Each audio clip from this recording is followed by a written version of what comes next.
people who work in mental health, the therapists, the psychiatrists, the other workers in mental health, we often think about things in terms of a biological, a psychological and a social contribution to problems. And one of the things about exercise is it actually taps into all three of those domains.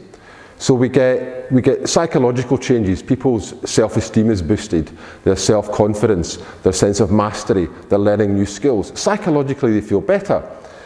They also get socialization, they meet people, they make friendships, they have peers. It's a communal, it's a shared activity. So there's a social contribution that exercise makes to improving our mental health. And then we've got the biological stuff, and it's not just the endorphins, it's not just the feel-good chemicals. There are other feel-good chemicals as well, the natural cannabinoids, the natural endorphins. You're getting a rush from exercise. It's also regulating your stress hormones in a way that's incredibly healthy, that helps us to stay well. And in long term, what we're actually getting is brain growth. We're getting some of the factors that allow our brains to grow and mature and nurture. They're actually improved by exercise as well. So there's so many different ways in which exercise is good for our mental health and almost no ways in which it's bad for us.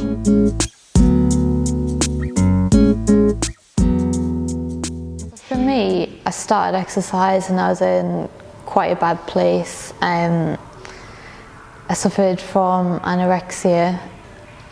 But during that time I started doing yoga, and through yoga I saw a huge change in myself physically as well as mentally. Not only did it strengthen me, strengthen my body, it strengthened my mind and my self-belief, my self-worth.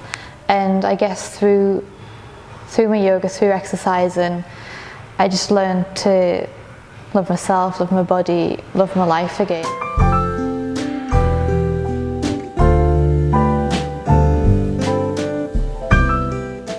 When I'm feeling a bit down, a bit out of sorts, I just focus back on my breath, and sometimes that's all you need.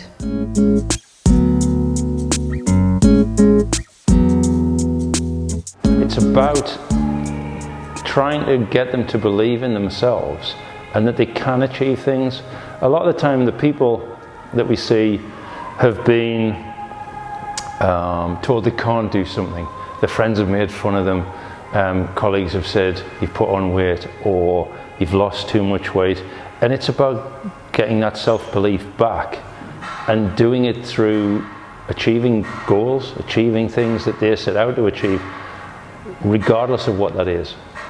It doesn't matter who you are, how old you are, how young you are, the difference you can make by just starting off small, whether that's walking 20 yards and then building that up to half a mile, walking to work. I think you've got to do exercise that you feel safe doing in an environment that you feel safe doing it in. They get the high from the exercise and the high from achieving something.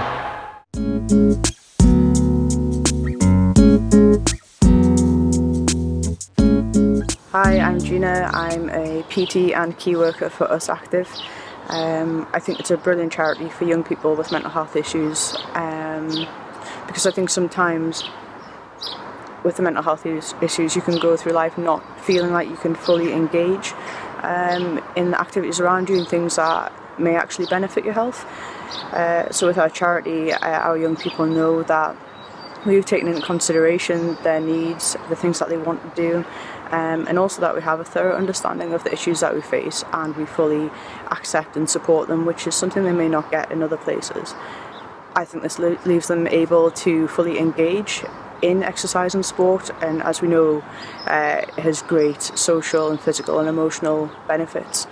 And I also think just by the fact that the charity exists, it also shows that we have a belief that they can engage in something such as sport or activities or social activities and grow and develop and overcome their obstacles just as anyone else can.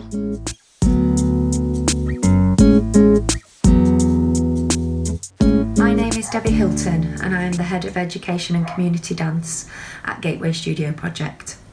We've been working with US Children's Charity for over 2 years. The service that US provides for young people enables us as an organisation to offer our specialism of dance to young people suffering or at the risk of their mental health. Dance has many transferable skills, and the work that we do and the way that we do that offers young people coping mechanisms alongside life skills.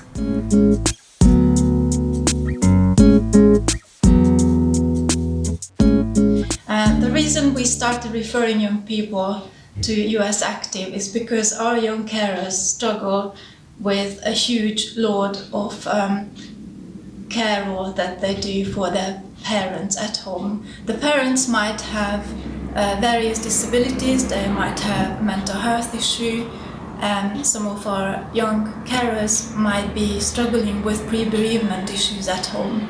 So any sort of support outside of the home environment and school environment we find very helpful, especially those when they can have spend time just focusing on themselves in a relaxing activity.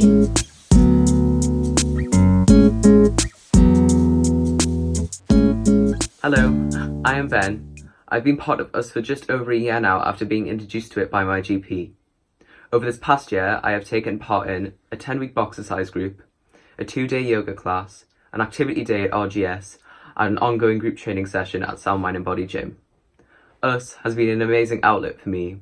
It has exposed me to using exercise to cope with my problems. I have seen a drastic change in my physical fitness as well as my mental well-being. Words cannot describe how grateful I am for what US has done for me, and I hope to continue working with them in the future. My name's Jeff Boris, and our son Ben has been attending the US activities for over a year now. These include yoga, boxercise, activity days and group gym sessions. We've seen a huge positive change in Ben's self-confidence during this time. He's lost weight, he's become more active, he's made new friends, and he's actually joined the gym, which he attends a few times a week now. The US team are a credit to themselves, to be honest, and my wife and I would like to thank them all for the hard work, as we've seen firsthand the impact it has on their young people's lives.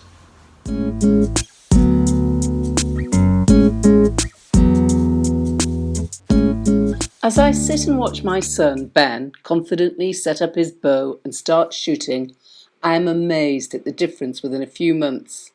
It was back in May that Steve and I first met Yvonne from US. We explained that Ben has an ASD and that we struggle to motivate him to do anything outside of school. He had tried activities in the past, which his anxieties had caused him to leave. We explained that Ben was interested in archery, and Yvonne said that US could organise weekly sessions, and this is where our journey with the amazing bowman of Walker started. Although Ben was determined that he wanted to learn to shoot, the first session was almost too much for him. His stress levels were sky high and he was beginning to melt down. However, Dave and Alison, the coaches, were amazing. They gave him space, put no pressure on him, and talked to him rather than to Steve or me about him. Such a little thing, but it had such a big impact. By the end of that first session, Ben had successfully shot, never missing the target, and talked to Alison, his coach.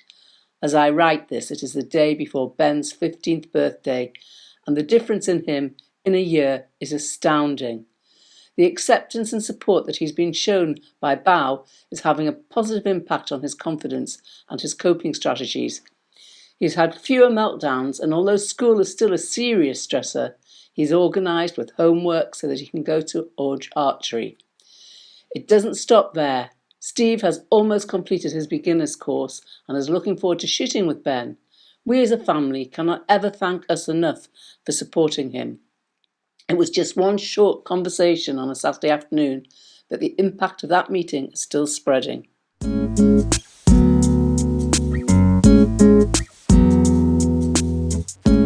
Well, when Jack said, like, we need to pick a charity, straight away Steph said, oh, I think we should do something around mental health, because we realised it's such a big issue with young people, kind of not just the depression, anxiety you normally see, but like eating disorders, pressure and how to look a certain way, like just kind of realise the importance. And I've got quite a few friends that are affected by different things just surrounding mental health, and we all just agreed, like there was no argument at all, it was just unanimous.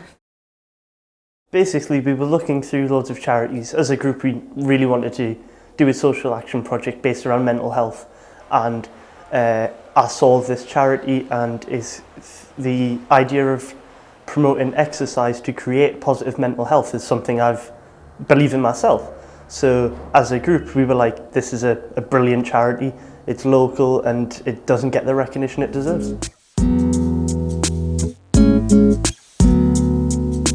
It makes me calm, which sounds weird. Wrestling makes me calm, but if I wasn't doing wrestling, I wouldn't know what I was doing. I'd probably be sitting at home in a dark room watching YouTube like many teenagers are nowadays. So I feel it's a way of getting out and expressing myself through a different way. It's amazing when you finish or getting to the summit. That is just incredible, because you have such the heavy bag and everything like that, but once you're there and you've completed it, it's like amazing to feel at the end. I love to do loads of explosive sports that keep me going and get my heart rate up. It's really good because it takes your mind off things around you and you could just focus on like having fun while doing it. And it's kind of a rhythm thing, so you have fun while you're doing it. You can make it fun, you can make it challenging for yourself. It's just good ways of taking your mind off the outside and putting yourself inside and stuff like that.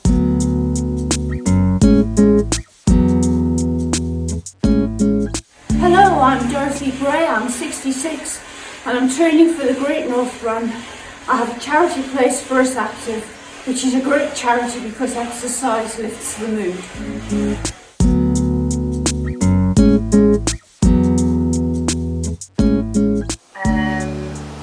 My favourite part is probably the breathing and the chanting as well. The chanting? Yeah. And have you used any of the techniques that you've learned outside of the class? Yeah, definitely the breathing techniques. I think that helps a lot, especially during like stressful times.